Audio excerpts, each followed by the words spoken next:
The shocking truth. August 15, 1945. Japan had surrendered. The war was over. Cities lay in ruins, millions were dead or displaced, and the empire that once dreamed of ruling Asia had collapsed under the weight of atomic fire and Allied force. But in the immediate aftermath, a haunting question loomed over the smoldering remains of a broken nation. What would become of the men who led Japan into the most devastating war the world had ever seen? Would they be hunted down like criminals? Executed in public? Imprisoned for life? The world expected justice. Many demanded vengeance. And yet, what actually happened might shock you.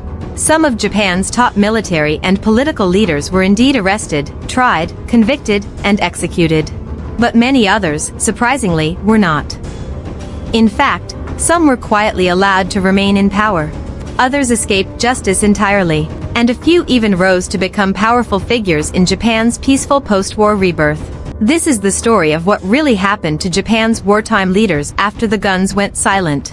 A story of betrayal, survival, politics, and a controversial strategy that reshaped the nation forever. The fall of the empire.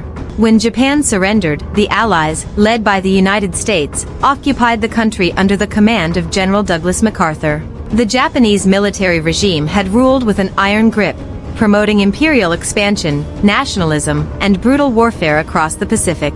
The world demanded accountability. The Tokyo war crimes trials, modeled after the Nuremberg trials in Europe, were convened to try Japan's wartime leadership. The man most closely associated with Japan's military aggression was Prime Minister Hideki Tojo. He had authorized the attack on Pearl Harbor. He had overseen campaigns in China, the Philippines, and Burma, campaigns marked by atrocities, mass killings, and horrifying treatment of prisoners of war. Tojo was arrested by American forces in September 1945. When they came for him, he attempted suicide by shooting himself in the chest. He failed. Medics saved him. He was patched up, interrogated, and put on trial. At the Tokyo trials, Tojo was found guilty of war crimes and crimes against humanity. He was sentenced to death and executed by hanging in December 1948. He died unrepentant, saluting the emperor even in his final moments. The emperor, untouchable. The most controversial figure of all was Emperor Hirohito. As Japan's head of state, Hirohito had been the symbolic center of the nation's militarism. He had given approval, whether directly or passively, to Japan's invasions, its alliances with Nazi Germany, and the war in the Pacific. Many in the West believed Hirohito should be tried like Germany's Hitler would have been, had he survived. They saw him as the supreme war criminal. But General MacArthur made a different decision. He believed that Japan's occupation would be smoother if Hirohito remained on the throne. He argued that preserving the emperor would maintain stability, prevent rebellion, and make the transition to democracy easier. So Hirohito was never charged with any crimes. His role in wartime decisions was downplayed.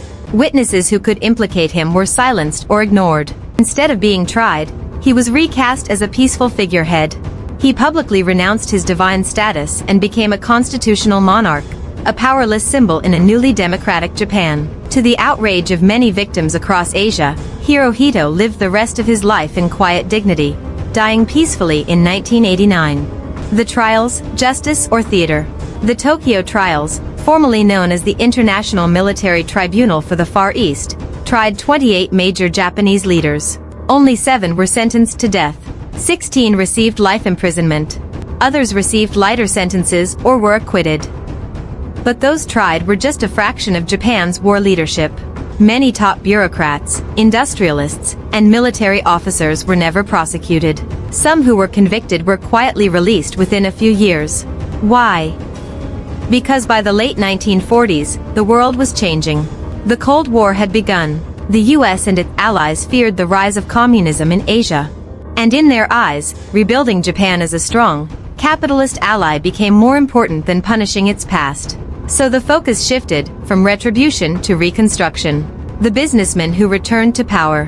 One of the most shocking aspects of post-war Japan was the fate of the industrial elite, the heads of the powerful zaibatsu conglomerates who had fueled the war machine. Many had profited enormously from forced labor, arms production, and exploitation in occupied territories. Some were briefly imprisoned or questioned. But most were released without trial. Why? because they were seen as essential to rebuilding Japan's economy. With US backing, Japan began an astonishing economic transformation. Many of the same businessmen who profited from war now led the country's rise to industrial superpower. In essence, the war criminals of yesterday became the CEOs of tomorrow. The politicians who came back.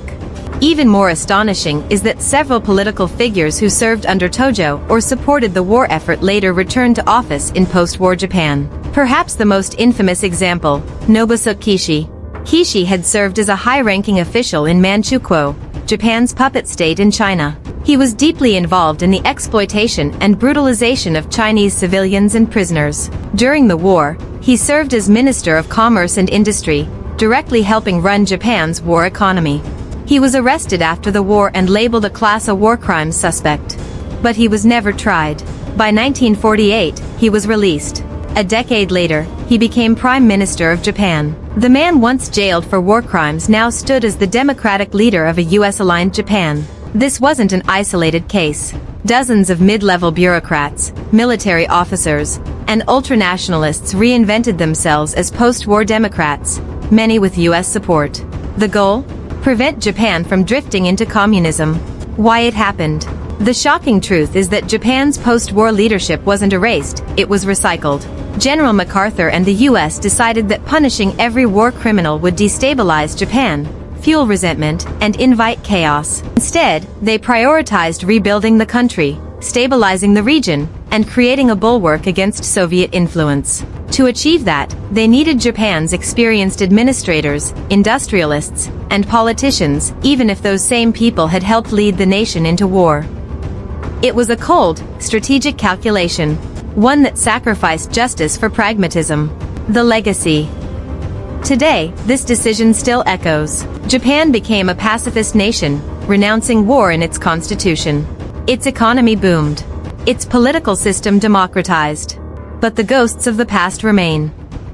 To this day, visits by Japanese politicians to war shrines honoring convicted war criminals provoke outrage in China and Korea. Textbooks in Japan often gloss over wartime atrocities, and the legacy of leaders like Hirohito, Kishi, and others remains fiercely debated. The question lingers, did Japan truly reckon with its past, or simply bury it? The truth is complex, uncomfortable, and deeply human.